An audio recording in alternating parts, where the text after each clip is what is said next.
점액 또는 구강 구조들이 이제 1차적으로 이제 그 외부의 어떤 그 해로운 물질들을 이렇게 걸러주고 또 이제 공기나 이 그 공기의 그 온도와 습도를 조절해주는 역할을 해주는데 그 기능이 무너진다면 이제 여과되지 않은 공기가 바로 이제 하기도 즉 기관지나 폐로 들어가기 때문에 위험하다고 볼 수 있습니다.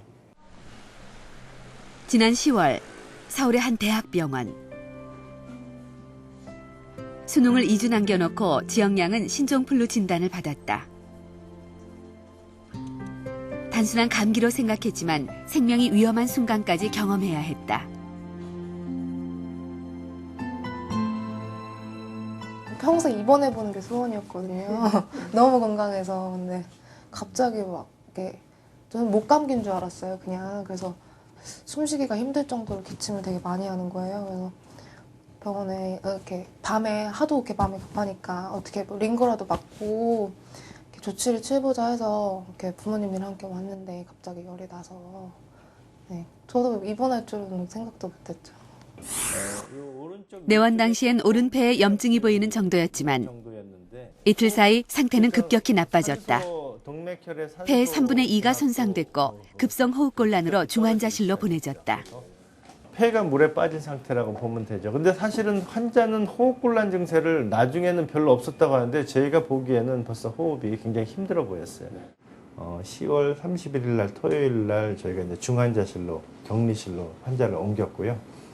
이제 더 악화되면 언제든지 이제 기간 내로 삽관을 하고 기계요법을 할 준비를 갖추고 이제 그때부터 저희가 타미플루도 양을 2배로 증량을 하고 항생제도 내성균을 다 커버할 수 있는 강력한 항생제 3개를 동시에 투여를 했습니다.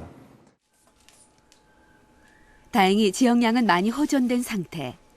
하지만 어떻게 작은 바이러스 하나가 19 건강한 여학생을 죽음의 문턱까지 다녀오게 한 것일까? 제작팀은 호흡기로 침투한 신종플루 바이러스가 인체에 어떤 영향을 미치는지 확인해 보기로 했다. 먼저 두 그룹 중 한쪽 쥐들에게만 호흡기를 통해 신종플루 바이러스를 침투시켰다.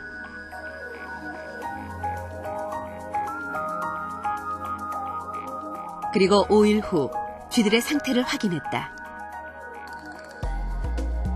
외관상으로도 차이는 확연했다.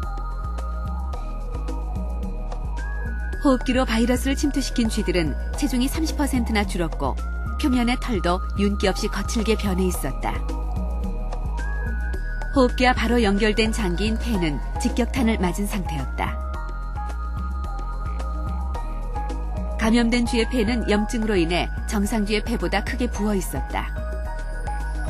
신종플루를 접종한 마우스 경우는 폐에 출혈성 반점이 생기고요. 또 폐렴 증상이 이렇게 유발을 하는데요. 그러지 않은 마우스 폐는 거의 선홍색으로 이렇게 보입니다. 그래서 이런 경우는 말 그대로 신종플루 경우는 폐에 직접 감염해서 바이러스 자체가 폐렴을 유발하는 것으로 생각이 됩니다.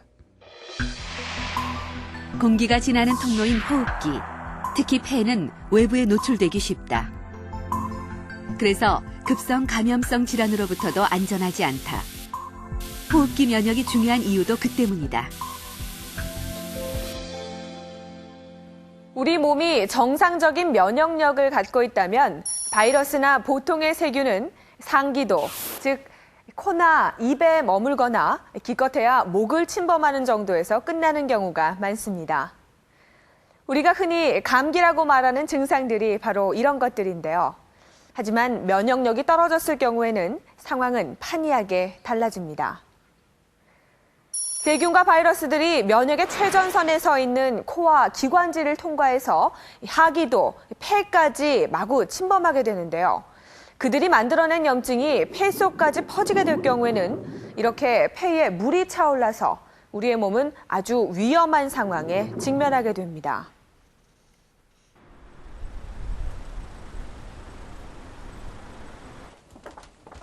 폐렴은 면역력이 약한 노인에겐 치명적이다. 미국 질병관리본부의 통계에 따르면 65세 이상 노인의 사망률이 무려 20%에 달한다. 올해 68인 박명섭 씨 역시 폐렴 환자다.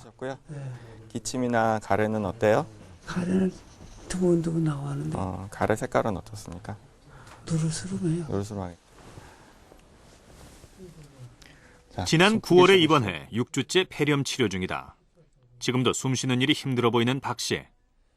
상태는 더욱 심각했다. 이미 한쪽 폐가 망가져 호흡도 어려웠다.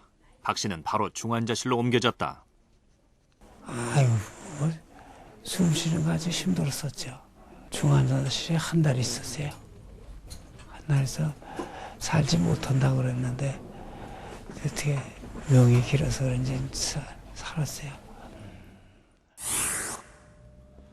입원 당시 박 씨의 폐 사진이다. 숨을 쉬고 있는 기능을 하고 있는 배가 좌측 배, 그다음에 우측 배 하부의 일부로 기능을 하고 있고 그것 때문에 생명을 유지를 하고 있는 상태입니다. 떨어져 나간 부분은 이 부분이 우측 상엽이 가장 심한 상태고요. 우측 상엽이 떨어져 심한 상태고 그래서 폐포가 좀 떨어져 나가. 이 부분이 까맣게 보이는 부분이 다 괴사돼서 떨어져 나간 거고 이 검게 보이는 거는 괴사된 부분이 완전히 액화돼서 액체 상태로 저류되어 있는 상태입니다. 박 씨처럼 폐렴으로 인해 폐의 기능이 떨어지면 환자 스스로 숨을 쉴 수 없게 된다. 그럼 불가피하게 기도에 관을 삽입해 인공호흡기를 부착할 수밖에 없다. 면역 반응이 좋은 경우에는 균이 번식하기 전에 그것들을 체내에서 없애버릴 수가 있기 때문에 폐렴이 심하게 나타나지 않을 수도 있습니다만은 면역이 약한 경우에는 균이 체내에서 상당 부분 증식을 하게 되고 나중에 거기에 대한 면역 반응이 뒤늦게 일어나게 되면서 폐렴의 정도가 심하게 됩니다. 폐렴에 걸렸던 환자의 폐다. 공기가 들어갈 폐포 안에 농이 가득 차 있는 모습이다. 건강한 폐라면 스펀지처럼 공기구멍이 보이지만 이 폐는 단단한 간을 보는 것 같다. 폐렴은 왜 노인에게 치명적인 질환일까? 면역력이 약할 경우 세균이나 바이러스는 호흡기를 통해 금방 폐까지 침투한다. 폐는 수억 개의 폐포를 가지고 있는데 폐포는 모세혈관에 둘러싸여 있다. 이곳을 통해 산소는 모세혈관으로 들어가고 이산화탄소는 다시 폐포로 배출하게 된다. 문제는 공기 중에 바이러스나 세균이 섞여 들어와 폐포에 염증을 만들 경우다. 염증이 심해지면 폐포를 싸고 있던 혈관에서 혈장 성분이 빠져나와 폐포 안으로 스며들기 시작한다. 이렇게 폐에 물이 차오르면 호흡곤란과 함께 생명이 위험할 수 있다. 정확한 호흡기 질환 검사를 위해 기관지 내시경을 활용한다. 우리의 호흡기는 어떤 모습일까? 두 기관지 쪽으로 해서 우측과 아래쪽에 기관지를 보실 수가 있습니다.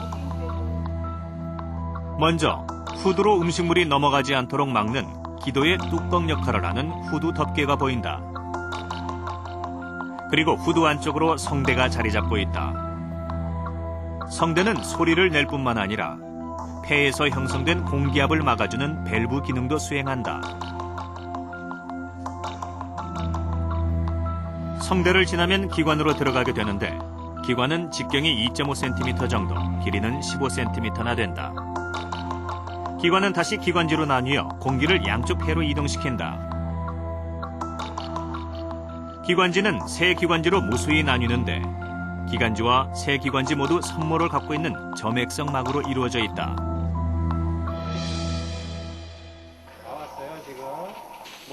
하지만 면역력이 심하게 떨어진 경우라면 호흡기의 모습은 사뭇 다르다.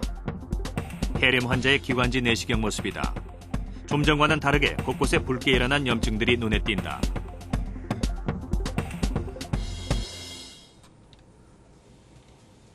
이런 증상은 면역력이 몹시 저하된 암 환자에겐 더욱 심각하게 나타난다.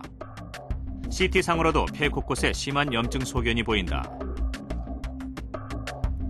콧구멍의 점막부터 이미 파괴된 상태. 기관지 안쪽도 곳곳이 염증으로 인해 헐거나 상처를 입은 모습이다. 이 환자에게는 기관지 세척술이 시행됐다.